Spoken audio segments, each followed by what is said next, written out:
America का तैयारा बरदार बहरी जहाज अब्राहम लिंकन, ये वो नाम है जो पिछले कई दिन से आप सुन रहे होंगे। लेकिन क्या आप जानते हैं कि अब्राहम लिंकन आखिर क्या बला है? इसके साथ कौन-कौन से इंटरसेप्टर सफ़र करते हैं? कितनी सबमरीन्स होती हैं? इस पर कितने लड़ाका तैयारे होते हैं? और कौन-कौन से मिसाइल नस्ब किए जाते हैं?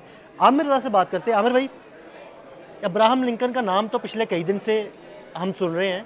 हम ये कह क्या भी बला रहे है? हैं। ये क्या बला है? ज़रा हमारे नाज़रीन को अच्छा, बताइए। ये पहली बात तो ये है, मेरा भी कंसेप्ट यही था कि ये एक जहाज़ है जिस पर एक डेक है, रनवे बना हुआ है और उसके ऊपर से जहाज़ फ्लाई करते हैं। लेकिन अब्राहम लिंकन जब गया तो इसके बारे में ये कहा जा रहा है कि ये एक बड़ा जंगी बहरी बेड़ा बन गया है, यानी इसके साथ और ग्रुप में भी जहाज़ों को शामिल कर दिया गया है और ये एक पूरी जंगी तैयारी के साथ पहुंच रहा है। अब इसमें कौन कौन से जहाज़ों को शामिल किया गया है, अगर मैं आपको उनकी तादाद बताऊं, सबसे पहले मैं आपसे अगर कहते हैं तो आपको बताता हूं कि इसके साथ दो जो है सबमरीन चलती हैं। एक का नाम डकोटा है जी और एक का जॉर्जिया है।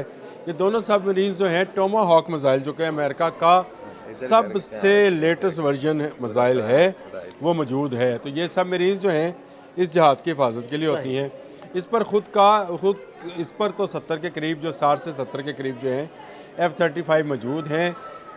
ये मैं पहले भी बता चुका था कि 7 से 8 हज़ार लोग जो हैं इस पर होते हैं। लेकिन इस जहाज़ के साथ और कौन कौन से जहाज़ जाते हैं, अगर आप मुझे इजाज़त दें तो मैं आपको पढ़ के सुना देता हूँ। इसके साथ गाइडेड मिसाइल डिस्ट्रॉयर्स होती हैं। ये कश्तियाँ हैं जो गाइडेड मिसाइल का रास्ता रोकती हैं, यानी जो गाइडेड मिसाइल किसी भी मुल्क, दुश्मन मुल्क की तरफ से आएगा, ईरान या चाइना या रशिया, ये कश्तियाँ सबसे पहले उसको इंटरसेप्ट करेंगी। यानी इस बड़े बहरी बेड़े को बचाने के लिए भी अलग से इंतज़ाम किया जाता है। सबमरीन्स का मैंने आपको बता दिया कि उसमें साउथ डकोटा और जॉर्जिया नामी दो सबमरीन्स जो हैं इसके साथ खलीज फारस की तरफ सफ़र कर रही हैं। इसके अलावा जो मैंने कहा गाइडेड मिसाइल डिस्ट्रॉयर्स हैं, वो है USS मशर, पहला तो ये है। और USS से मुराद यूनाइटेड स्टेट ऑफ जो है वो रशिया ना लीजिएगा, उसका किसी ज़माने में नाम होता था USSR। ये जो है ये इनकी नेवी के लिए, अमेरिकन नेवी के लिए ये इस्तेमाल किया जाता है। USS United state ship. तो USS में इसलिए क्योंकि बार बार तो नाम अगर आएगा भी तो ये मुबालगा हो जाता है। फिर मैकफॉल इसके अंदर, मशेर के बाद एक मैकफॉल कश्ती है और ये भी जो है इसी तरह के इंटरसेप्टर रखती है। इसके साथ ऑस्कर आस्टन है। ऑस्कर आस्टन जो है ये इस वक्त भी दुनिया की जदीद तरीन कश्तियों में शुमार होती है और ये जंगी कश्ती है जो कि आने वाले मिसाइल को का रास्ता रोकती है। इसके बाद इसमें पॉल नामी एक कश्ती शामिल है, यानी आप गिने तो इसमें आपको 1 2 3 4 5 6 बेलकेले जो है 7वीं कश्ती, मैं भूल गया था, मैंने कहा 7 हैं तो 7वीं कहाँ गई, तो बेलकेले है, ये भी मौजूद है। ये 7 कश्तियाँ वो हैं जो इसकी हिफाजत के लिए, जो मिसाइल इसकी तरफ आएंगे। अगर इस वक्त हम अज्यूम कर रहे हैं कि ईरान के खिलाफ मुकाबला होगा, तो ईरान से जो गाइडेड मिसाइल्स आएंगे उनको पहले इन कश्तियों से जवाब दिया जाएगा, यानी उनको रोका जाएगा और उन पर हमला किया जाएगा। यानी वहाँ जहाँ से ये निकलेंगे उस पर अटैकिंग जो है वो टोमाहॉक मिसाइल गिराए जाएंगे जो कि सबमरीन के ऊपर मौजूद हैं। और इंटरसेप्टर कश्तियाँ जो हैं वो इस जहाज़ को घेरे हुए जो हैं इसके साथ साथ चलेंगी, जिनकी तादाद 7 है, यानी आगे पीछे दाएं बाएं ऊपर नीचे सब तरफ से इसको महफूज बनाया जाता है।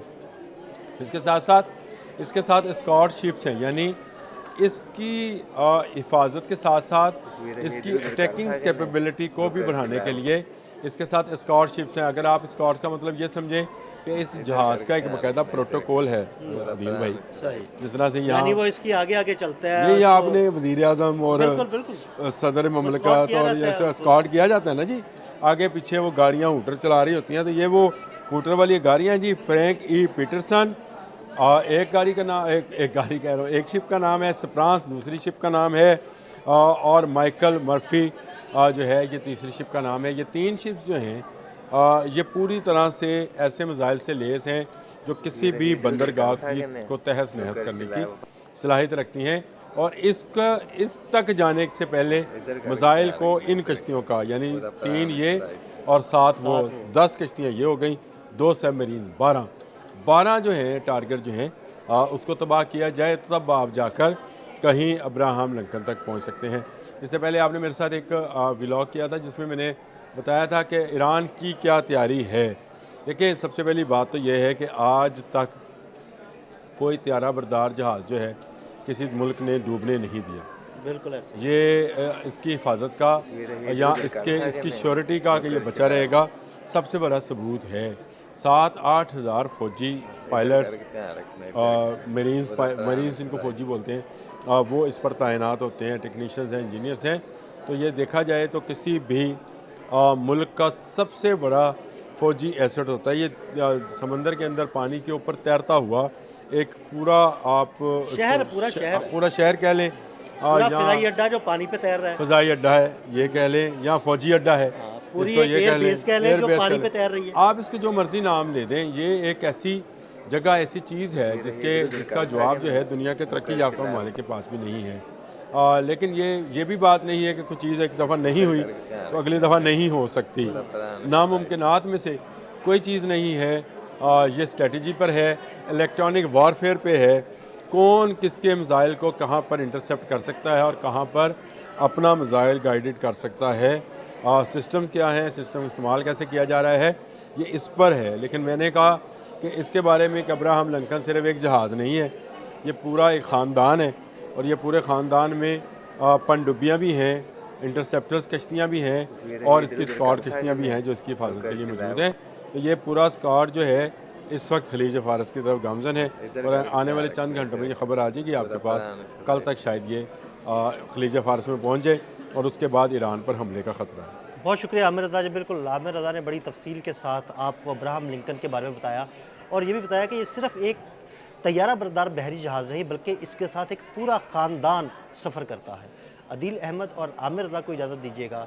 अल्लाह हाफ़िज़। इससे पहले आपने मेरे साथ एक व्लॉग किया था जिसमें मैंने बताया था कि ईरान की क्या तैयारी है। देखिए, सबसे पहली बात तो यह है कि आज तक कोई त्यारा बरदार जहाज़ जो है किसी मुल्क ने डूबने नहीं दिया। बिल्कुल ऐसे ही। ये इसकी हिफाजत का या इसकी श्योरिटी का कि ये बचा रहेगा सबसे बड़ा सबूत है।